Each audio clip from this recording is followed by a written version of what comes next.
வணக்கம். அம்மா நல்லா இருக்கிறேன். பிள்ளைங்க நீங்களாம் எப்படி இருக்கிறீங்க? அம்மா இன்னைக்கு வந்து சுண்டைக்காய் போட்டு காரக்குழம்பு வைக்க போகிறேன். இங்கே பாருங்க, சுண்டைக்காய் போட்டு காரக்குழம்பு வைக்க போகிறேன். வாங்க, சட்டியை வச்சு ஒரு 4 டீஸ்பூன் எண்ணெய் ஊற்றிக்குங்க.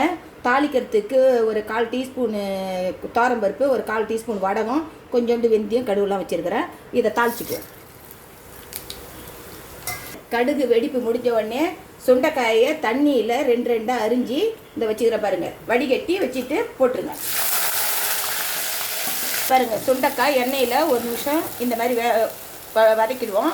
வதக்கிட்டு அதுக்கப்புறம் நான் கொஞ்சோண்டு பொடி வெங்காயம் வச்சுருக்கிறேன், இல்லைன்னாலும் பெரிய வெங்காயம் போட்டுக்குங்க.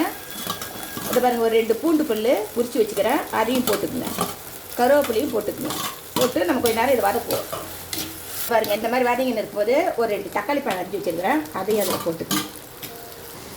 இந்த பாருங்கள், மஞ்சாத்தூள் ஒரு 1/4 டீஸ்பூனு, கார மிளகாத்தூள் ஒரு 1/4 டீஸ்பூனு, பெப்பர் ஒரு 1/4 டீஸ்பூன் போட்டுக்கிறேன். இதையும் போட்டு இதெல்லாம் வதக்குவோம்.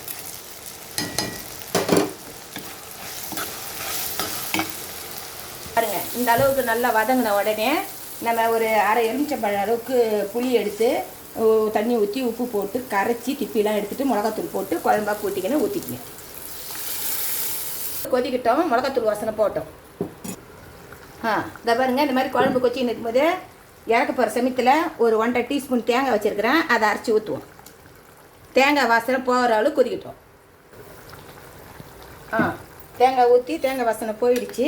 இப்போ என்ன நம்ம பண்ணணும்னா, இதை பாருங்கள், இந்த கொத்தமல்லி தழையை அப்படியே தூவிக்குங்க. கொஞ்சோண்டு நல்லெண்ணெயை ஊற்றிக்குங்க. இப்போ வந்து இந்த குழம்பு வந்து ரெடி ஆயிடுச்சு. சுண்டைக்காய் காரக்குழம்பு ரெடி ஆயிடுச்சு பாருங்கள். இந்த சுண்டைக்காய் வந்து நீங்கள் அடிக்கடி சேர்த்துக்குங்க. என்னென்ன பார்த்தீங்கன்னா, இதில் என்னென்ன வைட்டமின் சத்து நிறையா இருக்குது. நெஞ்சு கருப்பு தெரியுமா, நெஞ்சு கருப்பு அசிடிட்டி அதுக்கு நல்லது, செரிமான பிரச்சனைக்கு நல்லது, வைட்டமின் சத்து எல்லா சத்துக்களும் நிறைய சத்துக்கிறது. நாங்களே கொரோனா நேரத்தில் அடிக்கடி இதை சேர்த்துக்கணும் உணவில். நீங்களும் வந்து இந்த சுண்டைக்காயை வந்து இந்த மாதிரி காரக்குழம்பு, சாம்பார், நிறைய விஷயத்தில் இதை பயன்படுத்திக்கலாம். காரக்குழம்பு ரெடி ஆயிடுச்சு. இந்த மாதிரி காரக்குழம்பு செஞ்சு சாப்பிட்றீங்களா? பாருங்க, சூப்பரான காரக்குழம்பு ரெடி ஆயிடுச்சு பாருங்க.